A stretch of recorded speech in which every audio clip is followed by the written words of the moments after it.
Hallo miteinander, I'm Geshady6 and this is Tenjou no Tempest. Last time we've made our way through the bamboo forest and teamed up with Tei. She has led us to these wide open plains where wildfires have broken out. At the prospect of getting burned, Tenji seems unwilling to move on at first. But our spoiled little brat quickly regains motivation when Tei tells her how amazing and wonderful she is. Is it only me or is she a little bit manipulative? Not sure if we can trust her. Now I know we're all burning to bust some skulls, but there's still something that we need to cover first. The pause menu. In it, you can purchase new techniques and configure your styles. The currency you use for this is simply your score, and you accumulate score for pretty much anything you do, even just hitting enemies. Right now, we are browsing the shot type section of the shop. There are 6 subcategories of shots in total: normal, homing, laser, wide, snipe, and spread. Each category has 3 different shots kind of stacked on each other. If you want to buy the highest level, you will need to get the 2 lesser ones first. Moving on from there, the second section is for your active skills. These you do not equip, you just have them. And they are basically advanced combos linked to your use of the standard melee attack and the Sword of Hisoten. Last but not least, we have the third section of the shop for our supers. You already know about those, we're only gonna get 1 additional for now. Now that we have all these new toys, let's equip them. Here we have our style settings. You already know that we have 4 styles in total. You also know that they are linked to a shot type. The one thing that I didn't mention in the first episode though was that they also have a slot for a super. Now I know that until now things have been very theoretical, and I also know that it's probably very hard to follow my actions here with all of these untranslated menus. If you haven't played the game yourself, you're likely stumped. But don't worry, we're gonna learn all about these moves in practice. That's not all though. To give you a better overview, I'm gonna do something else. In the video description there are 2 forum threads linked, and in these I will always post my setups for styles and any new purchases for each episode. That way you can always use that for reference. Now of course, if some tool of ours becomes especially relevant at some point, I will still talk about it. I just believe that reiterating every setup change for a stage would make it very hard to keep up with the game. It would really break our stride. To also not hamper our flow, I'm going to off-screen any further process of purchasing and configuring. As I mentioned, it's all in the forums. Okay, now to what's happening. That little accident that you saw there was our newest super, Keystone Kaname Funnel. The reason for its unimpressiveness was that it missed. Yeah, I really overestimated its low range there. Don't worry, we're gonna see it sooner or later. Wrapping up this whole menu thing, I basically just wanted to illustrate that this is also a very strategic game, with a lot of preparing to do. I know it's very difficult dealing with all these options when they're still in Japanese, but trust me, it's so worth it. All you really need is a bit of tenacity. Remember in the first episode when I mentioned these minor weather puzzles? This is the very first one of them. Countering the white cannon foddery Kedamas will conjure up a rainstorm. It will put out any fires that come on screen so you can get past. Gotta say, stage 2 is already a pretty dangerous place. It's not just the aforementioned wildfires, not even the rolling boulders that chase us around as if we've stolen an idol, no. What's worst is the abyss at the bottom of the map. Yeah, this stage sure has a lot of death pits, and they're the most common way to kick the bucket here. Stage 1 only had these bamboo spike traps, and they weren't nearly as lethal. Now let's give Kaname Funnel another shot, maybe it'll work. Well, better, but that still wasn't supposed to happen. That Kedama just evaporated in the middle of the attack animation.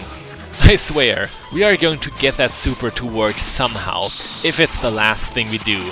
There's still plenty of enemies ahead, waiting for us to use it on them. Of all the new critters in stage 2, I personally find the fire Kedamas to be the most annoying. It's possible to tell them apart from the normal Kedamas by a small reddish tint they have. Or you can just wait until they set your face on fire. Whatever suits your fancy. What makes them so tricky is that you can't use your melee or sword attacks on them without hurting yourself.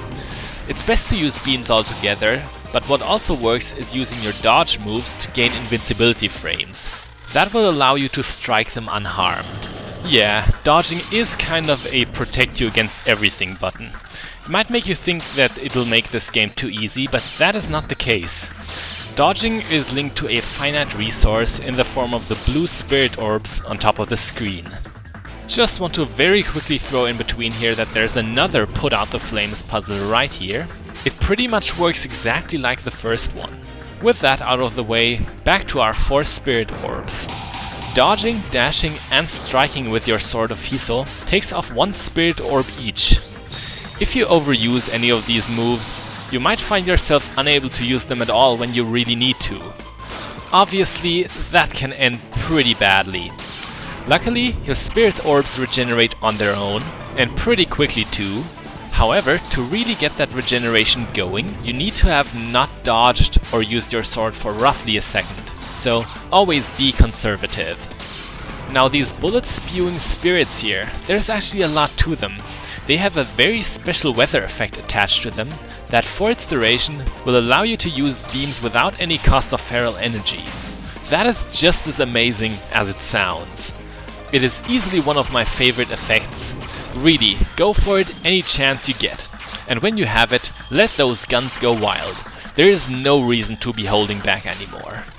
Just imagine if this ability would extend to supers. That would really be something to behold. But no, it's only for beams. Taking the issue of a healthy balancing into mind, maybe that is for the better. Speaking of beams, we've been using a few new ones for a while, like this one. This is called the non-conceptual detonation, and it's the first spread type. What the game dubs as spread, you shouldn't think of like the spread gun from Contra. What would be more fitting to call it would be an explosion type. They're all about area of effect. And I think they're pretty good. I like to get them early on. Now what else do we have? There's the second level normal type, Genfudo's Barrage. Now once again, that's an odd description. What's even normal in our world? I'd rather call it the rapid fire type, as that's what they're mostly all like. The version we are using now is a lot more powerful than the basic one, but it has a similarly low range. One nifty thing that you can do with it is you can lock the angle of your fire and keep that aim while you go moonwalking. Sadly, I don't often use it that way. Okay, third time's the charm. And yes, we actually do get a successful Kaname funnel off. It's very effective, very destructive, if it works. Right here, Tenchi arrives at a great chasm. This looks like a weather puzzle if we ever saw one, and yes, you have to strike the green wind fairy. Their effect will greatly increase the width of your jumps, and you'll be able to cover the distance no problem. All in all, it's very easy to figure out these puzzles because the necessary enemy will always respawn on death. That's really a dead giveaway. Just past this point, there are a lot of wind fairies around. It would be very difficult to take them all on, but you know, if you simply ignore your problems, they will go away by themselves. Thank you for this valuable life lesson, Tenjou no Tempest. Ouch, that looked like it really hurt. How much did it hurt? You probably wouldn't be able to tell, but I don't blame you. Tenjou no Tempest has one of the most subtle health indicators that I've ever seen in a video game. When you get hit, a translucent ring will form around you. Its color is what indicates Tenchi's overall condition. If you're just barely injured, it'll be green, but it will quickly turn yellow, orange and red. When you keep taking damage after that, the edges of the screen will turn a striking red, alarming you that you are very close to death.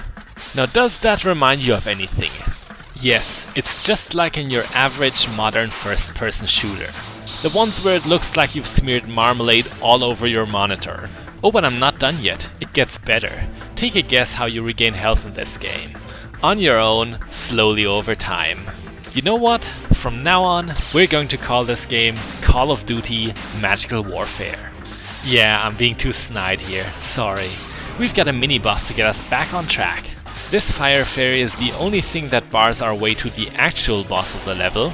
She can be very annoying as she's very evasive and can only be activated if you bait her into using her low-range flamethrower.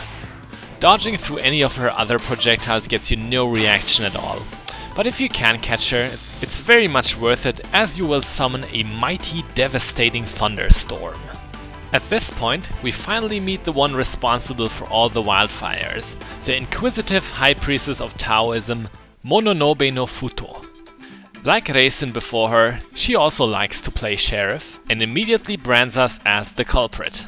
Not only that, but she also calls us a vile, despicable heathen. A real charmer, that one.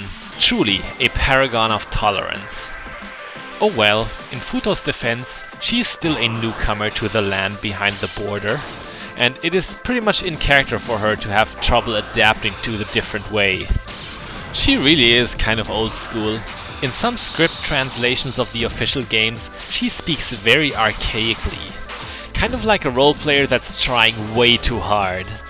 Thou who hast praised my resurrection, speak now and name thyself. Classic. Now when it comes to her abilities, I've gotta admit that I'm as unknowing about Taoism as the next guy, but what they apparently believe in is that water and sails are incredibly overrated. You don't need them at all to drive around in a boat. Sounds good, I can relate. This is a pretty tricky spell card. Before she jumps off her boat, you have very few chances to smack her. But as you've seen at the start, it's not impossible to dash into her while she's driving and get a good strike in. All you need is some proper timing. In case that just doesn't want to work for you, you'll still be able to get in hits from time to time. And sooner or later, that amulet will break. And when it does, you can do things like that. That is the active skill Scarlet Sword Dance, one that I like to get before anything else. This ability lets you do 3 sword strikes instead of just 2 before letting down, whereas the third strike is preceded by a wild flurry of stabs. It is just so amazing for maximizing damage against a target with a broken amulet. To make it available, however, you do need to buy another move first, Sin Carving Sword. That one is merely nice to have in my opinion, but still, getting the Scarlet Sword Dance has a really high priority for me. We've been holding up well so far, but what else does the Ancient Hermit have in store for us? The answer? Lots of fire. Smokey the Bear would be crying rivers now, but we won't because this spell card is exceptionally easy. There is always a safe spot somewhere. Often you'll be forced to stay far away and resort to beams, but sometimes you're allowed to get in close and pummel an immobile Futo senseless. Really, it's pretty laughable, so let's not waste any more time with this and whip out another Kaname funnel. Gotta say it's not one of my favorite supers, you've seen why, but this time it was more than enough to get the job done.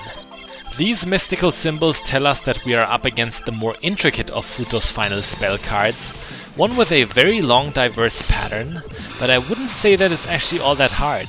I'd even go so far to say that it's quicker to beat and less dangerous than the currently unknown alternative. I quite like it all in all.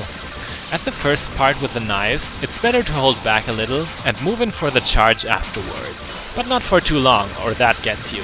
Doesn't matter for us, we still have our beams. With our current cost-efficient equipment, it's very hard to run out of feral energy. Not only that, but every hit we land and even receive gives us some back.